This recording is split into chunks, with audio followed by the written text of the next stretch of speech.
Сырлас болып өстік, өте жақын бір-бірімізге.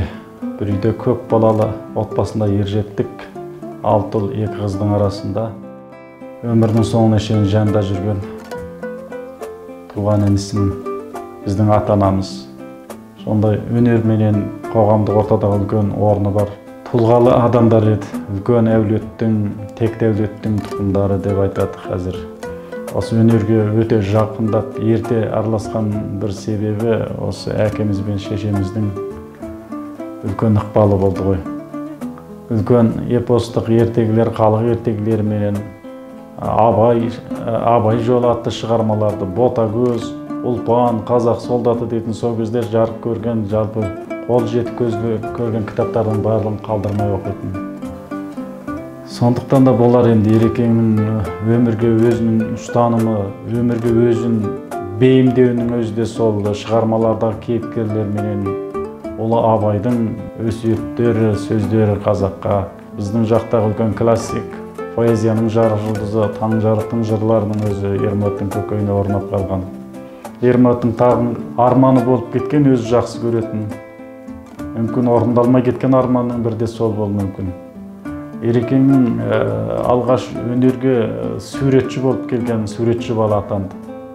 Қазағымызға танымал қылқалам шебері Аман Әбзелбек деген ағамыз болған. Ермолаттың өнерге, суретке талпынысында біледі, сол кісіге ертіп біраз сурет өнерін үйренген. Енді одан кейін сол 90-шы жылдары Іле Қазақ ауылысында бірден бір құрылған сол Іле телевизиясында алғашқы дикторлардың бірі тележүргізуші болды. Оның бәрі көз алдымда. Онда да көптеген еңбектері, өзінің ізденімпаздығы, өзінің таланттылығын байқата білді. Яғни өзінің мемлекеттік 2-ші дәрежелі диктор атағын алған кездерде әлі көз алдымда. Сондықтан Ерекеңнің әрбір шығармалар дәстүрлік жанрда болсын, зерттелеген адамға оның ой астарында өзіндегі мәнері, бояуы бар бір дара шығармалар екені белгілі. Өзіндік таңбасы бар, өзіндік бояу мәнері бар. Ойының соған өзінің кемелінің жеткендігі білініп тұрады. Сонда 10 жылдықты бітіргесін 1986 жылы Іле облыстық көркем өнер институтының вокал бөлімін профессор Сағи Қайрастан бітіріп шығады. 1991 жылы ата жұрты Қазақстанға оралған жас өнерпаздың шығармашылығында жарқын беттер ашылды. Ақын сазгер, актер, әнші ретінде республикаға кеңінен танылды. Бірнеше рет жастардың үкілі үміт республикалық конкурсының және Күләш Бәйсейітов атындағы кәсіптік әншілер байқауының жеңімпазы атанды. 1993 жылы Темірбек Жүргенов атындағы Қазақ ұлттық өнер академиясының музыкалық драма факультетін, халық артисі Кәукен Кенжетайдың шеберханасы бойынша 1993 жылы Темірбек Жүргенов атындағы Қазақ ұлттық өнер академиясының музыкалық драма факультетін, халық артисі Кәукен Кенжетайдың шеберханасы бойынша 1997 жылы режиссер және драматургия мамандығы бойынша әкім Таразиден оқып бітірді. Мен енді ол жігітпен сонау 1994 жылдары таныстым. Көрнекті жазушымыз Дулат Исабеков ағамыздың бір шығармасынан режиссер Ұлжан Қолдауова фильм түсіріп, соның тұсаукесеріне шақырды. Сол тұсаукесерде бірге қатар отырып қалған бір жас жігіттер бір кезде шығып ән салды.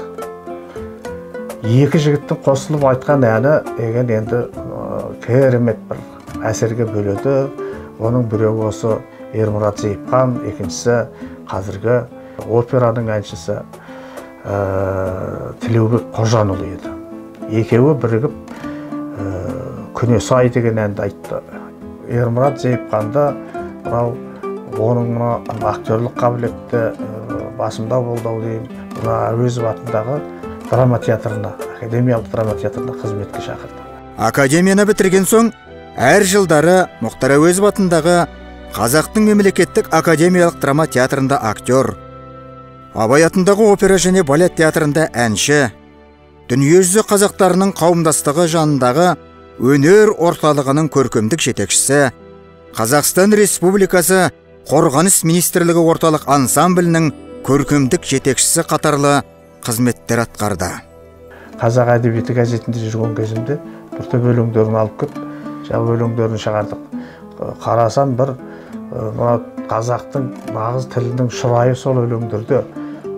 Нағыз мынау бір өзінше ешкімге ұқсамайтын бір құйылып түскен тамшыдай мөлдір өлеңдер жырлар екен. 1911 жылы өзінің бір мынау үш буырыл деп аталатығын мынау кітабын маған әкеп сыйлап берді. Үш буырыл деген көлемді жинағы бар. Сол үш буырыл деген жинағы бойынша Ермұрат Зейіпхан туралы мақала жаздым. Ермұраттың өлеңінің жолында бар екі дүниеде жалғызым Қазақстан деген өлең тармақтары бар. Сол өлең тармағын мақаламның тақырыбына шығарып, екі дүниеде жалғызым Қазақстан деген атпен мақала жаздым. Ол жаңағы Қамшы порталында, өзге басылымдарда жарық көрді. Кейін осы мақалам менің жаңағы ерлік ескірмейді деген мақалалар жинағымда кітабыма кірді. 1980 жылдың ортасында жайлау мәніменен өзінің шығармашылығын бастаған Ермұрат Зейіпханұлы өзінің өмірінің соңына дейін екі дүниеде жалғызым Қазақстан, көк тудың желбірегені,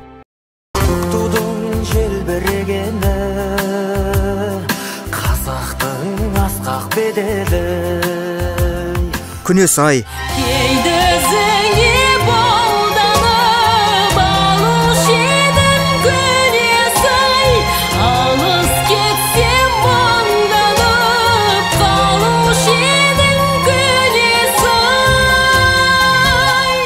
Шырнай, қауымдас қазақ, 25-35 айғай арлан, сәбилер, тәңірім тәңіртауым, дүние қапыл секілді жүзге тарта ән, өзіңе арнадым, бұ дүние, үш бурыл атты жыр жинақтарын және сыбызғы сарын атты прозалық кітабын жазып қалдырды. Осындай дүниелері бұл шыншыл реалистік өлеңдері және қандай тіл байлықпен беріліп отырған ол кітаптарында жыртылып айырылып жатқан дүние, бұның бәрі бұл кітаптары Ермұрат Зейіпханның жан жүрегінің суретіндей. Ал енді оның әндеріне келетін болсақ, батып бара жатқан күннің бояуы қандай қалың болса, бұның әндерінің де сондай қалың бояулары бар. Соның біреуі енді біздің бір екінші киіміміз сияқты болып кеткен көк тудың желбірегені деген ән шындығында да бұл Ермұрат Зейіпханның өлмес туындысы. Мынау мен қазақпын деген адамның көкейінде жұлдыздай жарқырап сайрап қалатынына мен сенемін. Адамның тағдыры тәлкекке түскенде жүрегі жаны жараланып жазады ғой. Мен әркез айтам, қасіреттеден ғана қасиетті өнер туады деп. Кім болған күннің өзінде алдыменен қандай музыкант бол, жазушы бол, ғалым бол, ең алдымен адам болу керек. Адам болсаң адам таны деп Ермұрат әр уақытта адамын іздеп жүретін. Әлгі отырған жақсыменен жарты сағат жаманның өтіп кеткен өміріндей дейтін. Жақсының жақсыға жақын жүргені әр уақытта жаңалық іздеп жүретін. Өзінің уақытында сол бір тыңға түрен салған дарын иесі болды. Ермұраттың «Күнесім ай» деген атақты әні бар. Гаухар Қаспақова орындады.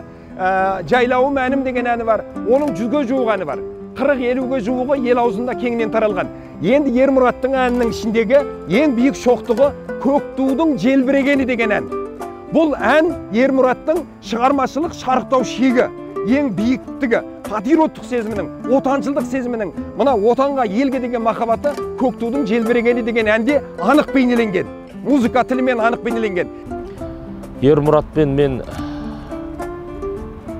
осы Алматыға келген кезде таныстық.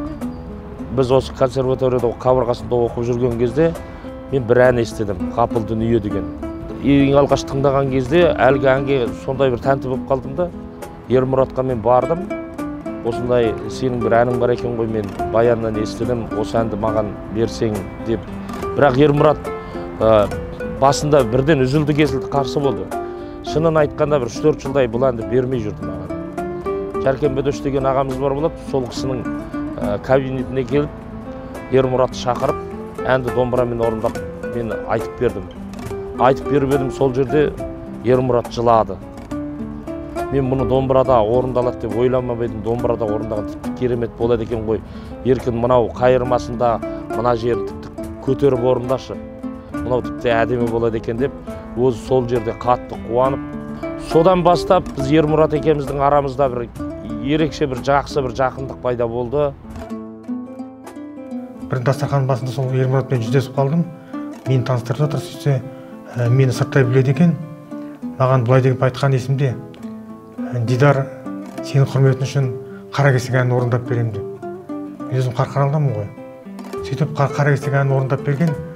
Кейін соңғы рет көргенімде мына Аққайын деген ресторанда бір жігіт үлкен соғымға шақырды бізді. Соғым сүйгін болсын деп бізде бардық. Сонда Ермұрат жүр екен.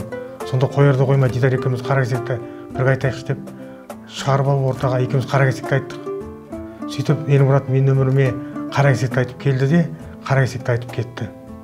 Қаракесек бұл үлкен өзі қазақтың ірі әні ғой. Бүкіл қазақтың гимні іспеттес нәрсе. Мен шынжаң қазақтарын көрсем, оны бірден Ахмет Байтұрсынұлы есімімен байланыстырамын. Сондықтан Ахмет Байтұрсынұлының бір шәкірті перзент сияқты көрінеді Ермұрат маған. Кесек адам еді, сөзі де ірі болатын, қылығы да бәрі де ірі болатын. Сол Ермұрат бүгінгі күні үлкен бір қазақтың өнерпаз тұлғасына айналды. Кезінде мен Азамат деген, Алашорда деген газеттер шығардым қазақ тілінде. Сол газетте жүрген кезде арнайы Ермұратқа телефон соғып, өлеңдерін алдырттым.